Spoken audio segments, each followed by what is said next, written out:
et bienvenue dans le monde de l'animation. Ça y est, les mois d'été sont derrière nous, la rentrée approche à grands pas, du moins pour la plupart d'entre nous, et le mois de septembre, bah ça y est, il est là, ça y est, nous sommes le 2 septembre, et donc je vais vous parler des sorties de ce mois-ci, mais également un petit peu du planning et de l'organisation qu'il va y avoir sur la chaîne, et bien à partir de ce mois-ci et jusqu'à la fin de l'année. Donc bah j'ai hâte de vous en parler, parce qu'en plus les vidéos ça m'a manqué, bref, ça me fait du bien de revenir sur la chaîne, donc c'est parti.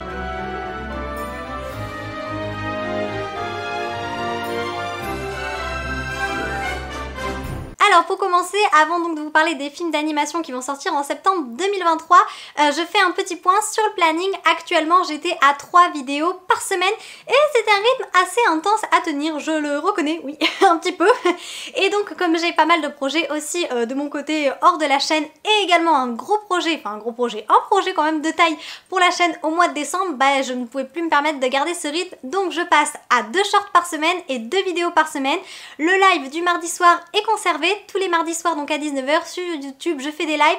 Si vous voulez nous rejoindre, bah, n'hésitez pas, c'est sympa, il y a une bonne ambiance, on passe de bons moments, on fait du Dreamlight Valley, des Sims, on fait également de la critique de films, on échange, on partage nos avis, on regarde des bandes annonces, qu'est-ce qu'on fait d'autre, enfin plein de choses, oui, des Kiss Mary Kill, beaucoup, des tier lists aussi, ça c'est très chouette à faire à plusieurs, donc voilà, si ça vous intéresse, n'hésitez pas à nous rejoindre. Je reste également active sur Instagram, j'ai d'ailleurs instauré un petit planning, il y aura 2 posts ou reels par semaine, donc voilà, si ça vous intéresse, n'hésitez pas à jeter un coup d'œil.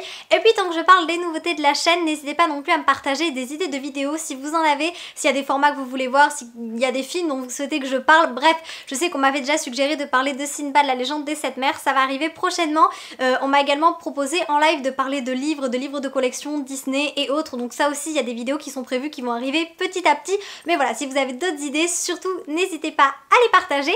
Et avant de passer au film, je fais un petit rappel du règlement pour la rentrée, vous voyez, faut faire le rappel, c'est comme ça, dans les écoles, les enfants leur donnent le règlement, mais là c'est pareil, pour qu'il y ait une bonne entente, je vous affiche le règlement.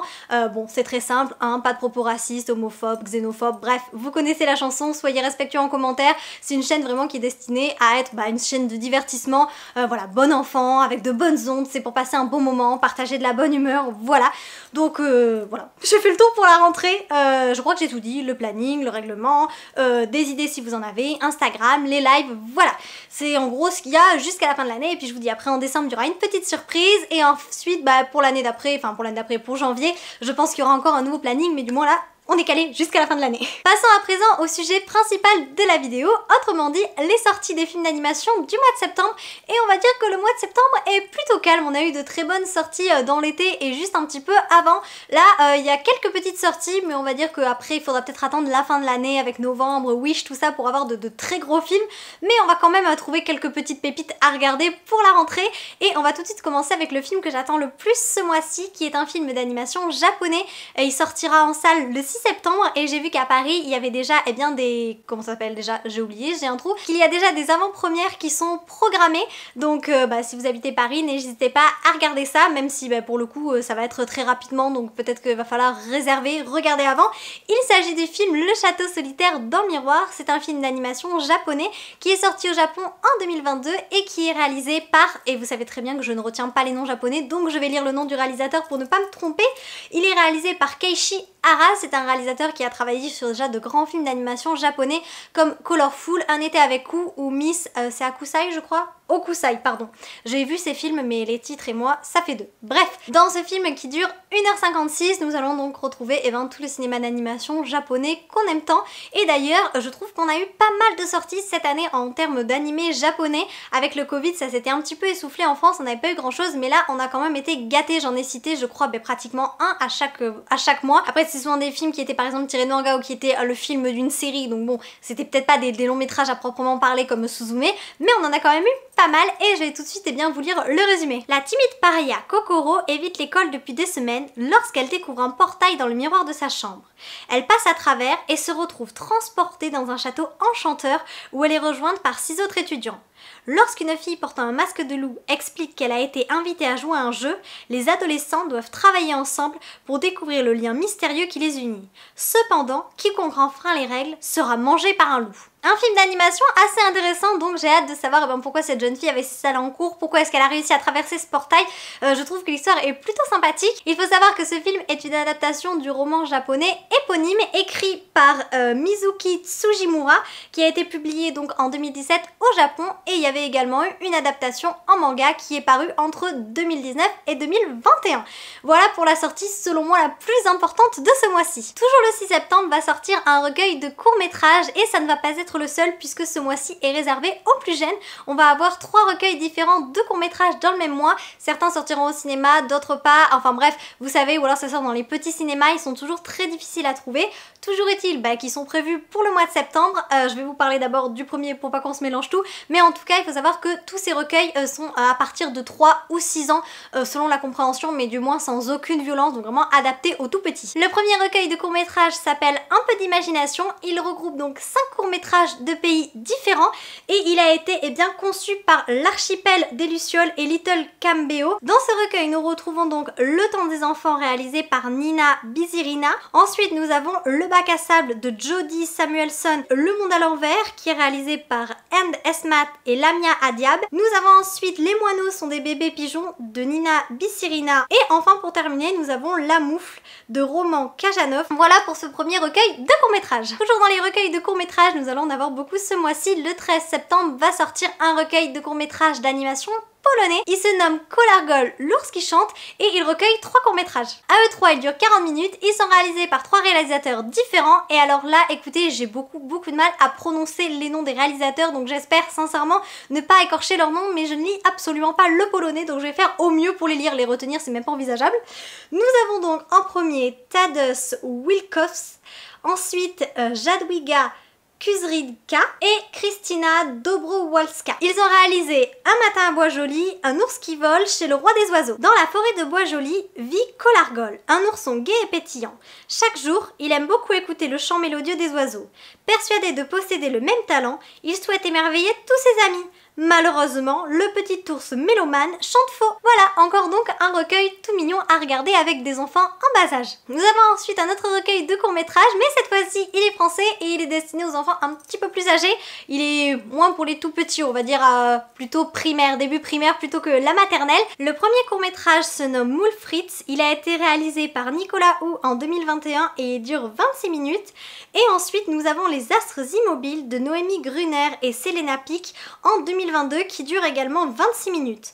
Comment trouver sa place parmi les autres? De manière sensible, ces 2 films évoquent la difficulté d'intégration de ces petites filles, dont l'une doit dépasser la barrière sociale, l'autre la barrière culturelle. 2 jolis portraits d'héroïnes fortes. 2 courts-métrages qui ont l'air très intéressants, j'avais hâte d'en apprendre plus. Pour le coup, les autres, ils sont vraiment pour les enfants, mais ces 2-là, ils m'intriguent d'autant plus qu'ils sont français. C'est toujours agréable de pouvoir soutenir le cinéma d'animation français, donc sait-on jamais, si je les trouve dans un cinéma proche de chez moi, j'hésiterai peut-être pas à aller les voir. Le 20 septembre, nous avons ensuite un film d'animation qui est adressé à un public mature. Il est co-réalisé par 5 pays que je vais tout de suite vous lire parce que je n'arrive absolument pas à retenir tous les éléments de cette vidéo, c'est impossible. Il est donc co-réalisé avec l'Espagne, la France, le Portugal, le Pérou et les Pays-Bas. Il est réalisé par 2 réalisateurs, Fernando Truba et Javier Mariscal. Il dure 1h43 et sa sortie officielle est donc en 2023 pour ce mois-ci. Un journaliste de musique de New York part à la recherche de la vérité derrière la disparition tragique du jeune virtuose de piano brésilien Tenorio Junior. Tout en célébrant le mouvement musical latino bossa nova, le film capture une période éphémère regorgeant de liberté créatrice à un tournant de l'histoire de l'Amérique latine dans les années 60 et 70, juste avant que le continent ne soit englouti par les régimes totalitaires. Ça a l'air d'être un très beau film d'animation, comme je disais, il est adapté à un public plus mature. C'est un film d'animation 2D et qui sera principalement un film d'animation musical, et celui-là j'espère sincèrement pouvoir le voir. Toujours le 20 septembre, nous avons un film d'animation, cette fois-ci un petit peu plus léger, un film d'animation 3D et encore français. Oui, la France est mise à l'honneur ce mois-ci. Il est réalisé par Valezy Rowensky, il dure 1h19 et c'est un film qui parle de chat. Voilà, tout simplement.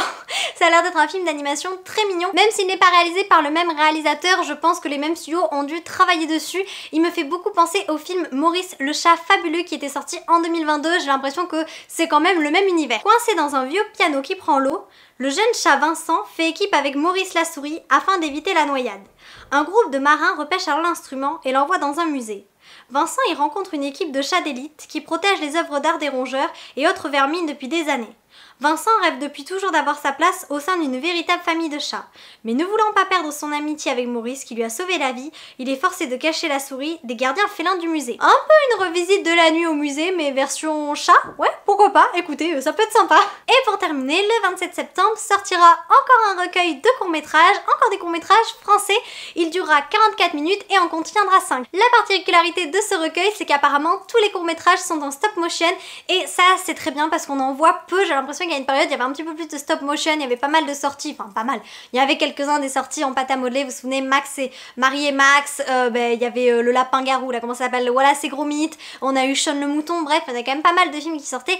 Et là on en a plus beaucoup, donc moi j'aime bien quand il y a des films en stop motion, je trouve ça très joli comme technique d'animation. Dans ce recueil, nous retrouvons donc La Soupe, réalisée par Franzi Anna Shubidzin, Quand je suis triste de Lilith Atounian, ensuite Théo, le château d'eau de Jaimen Desai, Le spectacle de maternelle de Loïc Bruyère et enfin Un caillou dans la chaussure d'Éric Monchot. Et bien voilà pour toutes les sorties d'animation du mois de septembre. Je pense quand même que celle qui sera la plus attendue, c'est Le château solitaire dans le miroir. J'irai le voir au cinéma. D'ailleurs cet été j'ai pris l'initiative de prendre une carte cinéma parce que clairement les places à l'unité ça vaut vraiment pas le coup quand on y va aussi souvent que moi pour le coup. Donc là je vais pouvoir me permettre d'aller voir toutes les dernières sorties parce que les places du coup avec la carte sont à moitié prix voire moins. Ouais, parce que une place normale c'est 12 €, là la place est à 5 €, donc c'est très intéressant. Donc voilà, je vais pouvoir aller voir plein de sorties au cinéma. N'hésitez pas à me partager les sorties qui vous tardent le plus. Si vous avez des enfants, est-ce qu'il y a certains courts-métrages ou certains recueils de courts-métrages que vous souhaitez aller voir? Voilà, n'hésitez pas à me dire tout ça en commentaire et surtout n'oubliez pas des idées de vidéos, des idées de shorts, de ce que vous voulez. S'il y a des formats que vous voulez voir sur la chaîne, n'hésitez pas à me mettre tout ça dans les commentaires. En espérant vous avoir apporté un peu de magie, à bientôt!